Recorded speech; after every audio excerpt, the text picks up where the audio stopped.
Ladies and gentlemen, thank you for watching the evening show. Tonight, my guest needs no introduction, but I get to introduce her anyway.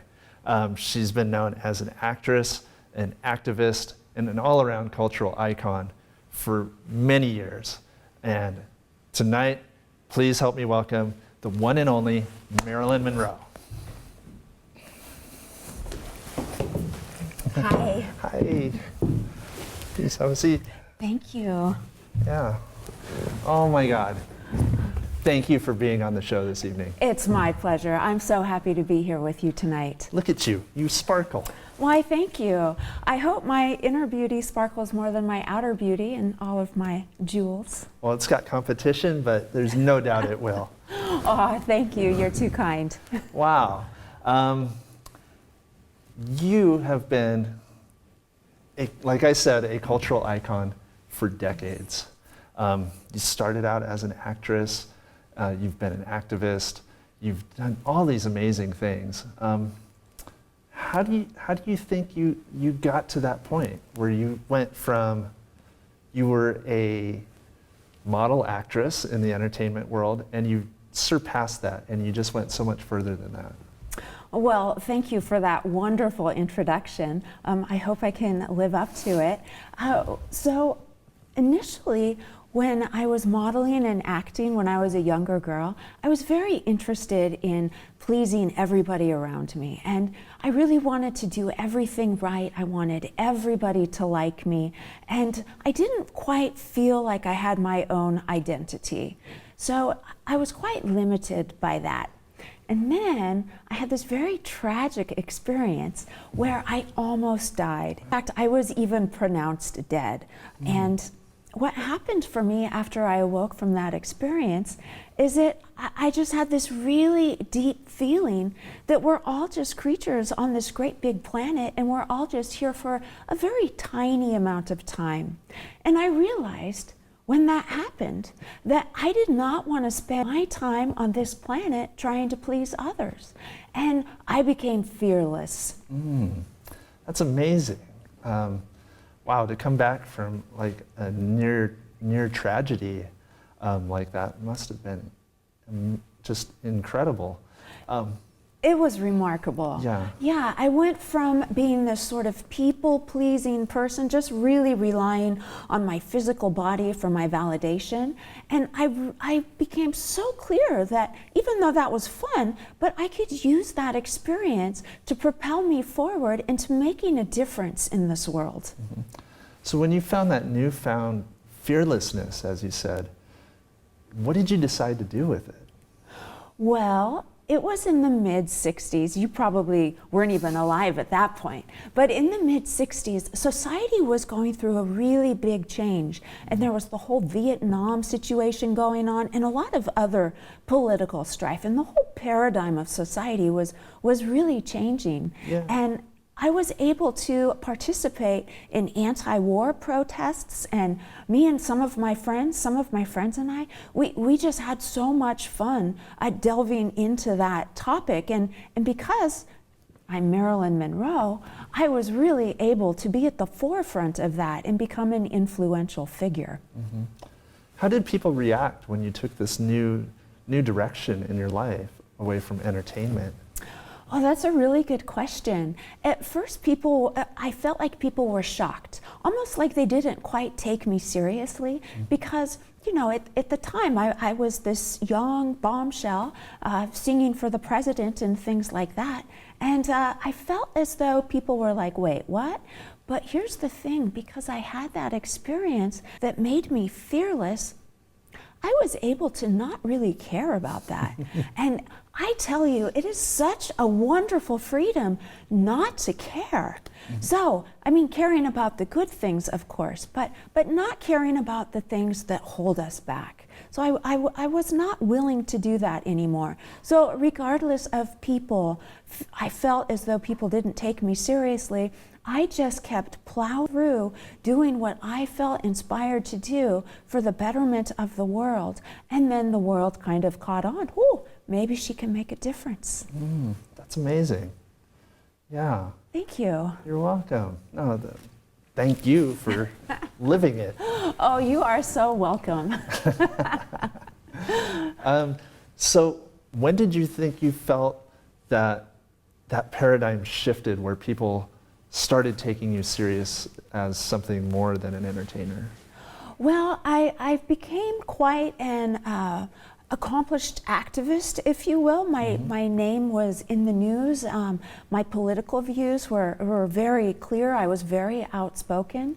And after I embraced this activist role, something really quite tragic happened. And it's even difficult to talk about, and I apologize for bringing up such an unpleasant subject, but it was another unpleasantry in life that really propelled me forward and helped me decide who I wanted to be. And it wasn't just about me, it was about my daughter. If you don't mind me asking, what happened with your daughter? It was a horrible tragedy. My daughter, she was raped. Oh, wow. I know.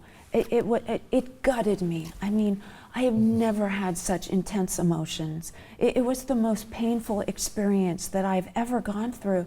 And what was even worse, I knew that if it was that painful for me, for her, oh, it just must have been unbearable. So, I'm sorry, even though it was so long ago, thank you. I just feel so emotional about it, and I feel so strongly about it. And I'm happy to say that my daughter, she recovered, and she also was able to use this experience to go forth and help other women. She also became an inspirational figure for so many women who have been abused, who have been subjected to belittlement, who have been raped, there's such a wide variety where women feel that inequality. And in my daughter, I am so proud of my daughter. If there's one thing I've done right in this world, aside from all of the wonderful compliments that you've given me, it has been to raise this daughter who is this powerful, powerful woman. But back to that rape experience, which is so hard to talk about, but it's such a necessary story to tell. So I thank you for inquiring about it and asking. After she was raped, she came to me, and I had just finished this really important show. I remember the evening specifically. I was in my evening gown. I was feeling really wonderful, and my daughter came into the room, and I could just psychically tell that something was not right. Oh, look, it even makes me shake just to talk about it. And she confided in me, and she told me what had happened. And I just felt so horrible for her, and she was crying, and I just prayed. I prayed for the knowledge of how to counsel my daughter through this experience. To wrap it up in a nutshell, that experience is what really propelled me into what I would later discover is my calling, and that is being an activist for women's rights. That's amazing. Yeah. Ooh, thank you. Wow. Yeah. So what's it been like for you to see your daughter show and exhibit the same strength that you've shown through your life? Well, I mean, aside from all of the horrible strife and just ferocious, horribly terrible experiences, if I could just whip out a million adjectives that describe how just horrible that experience was, I would list all of them, but in the interest of time and respecting your time, I will move on.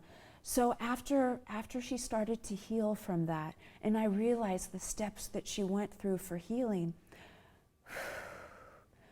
we talked about it quite a bit, and she began writing in a journal. And as she wrote in her journal, she would share her journal entries with me.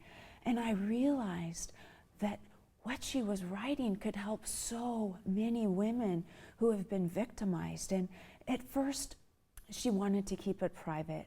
She wanted to talk about it just between, just us and close family members, maybe a couple of close friends and her therapist. But she says that I was an inspiration to her, which just really makes me feel so proud and so grateful that she could view me in that role. But at any rate, what happened is she felt comfortable, and she, as she says, she developed her cojones, if you will. I mean, oh my goodness, I wasn't too into that language, but I was really proud of her for for developing her cojones. You know what cojones are, right? I am familiar with cojones, yes. Okay. So at any rate, she started sharing her personal experience, and I was so proud of her, and it's just been the most wonderful experience to not only feel as though I made a difference in her life, but to see her making a difference in others' lives. It's just, I went from that gutted feeling to that motherly pride. And I've tried to instill in her that attitude of not caring, of being fearless, certainly caring about the things that are important, almost making a choice about what you care about and making a choice about what you don't care about. And I have seen her use that ideology to just propel her forward into her fearless endeavors to help women. Wow, that's incredible. I know, I'm so proud of her. Yeah. So, over all these decades that you've had all these amazing experiences, what would you think is the most rewarding for you? I've had so many rewarding experiences. I mean, I've had the opportunity to speak with political icons and to speak at universities to graduating classes of women that I know will go forth and be really influential as our society continues to change. So all of those experiences combined just really give me that sense of well-being, that feeling that I've had a life well lived. And then, of course, seeing my daughter and watching her go through her process and just really, really loving women and realizing that we're all the same. We're just little specks of life in these human bodies. And regardless what we look like, what our socioeconomic status is, how we feel, we're all just the same, and relating to women on that level and propelling this great force forward. I'm so grateful for that. Well, it's so inspirational. Thank you. Thank you very much. Well, I certainly appreciate the opportunity to take up some of your time and to share with you my experiences.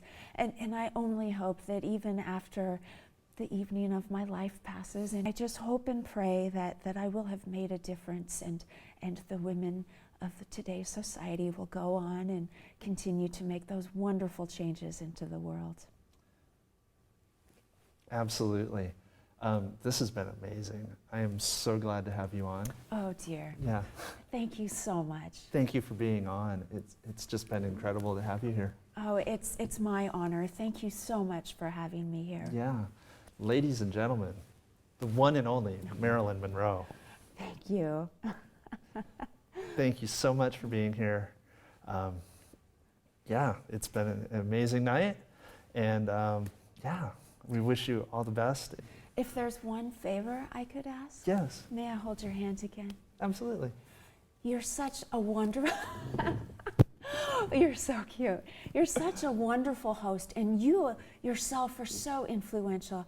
And I just ask that you continue to have women on who are spearheading the front of this evolution of women in our society. Absolutely. Absolutely. Thank you, darling. She called me darling. All right. Well, that's our show for this evening. The one and only Marilyn Monroe. Oh, thank you. Thank you for tuning in. Please join us again tomorrow night. Thank you. Thank you for being here.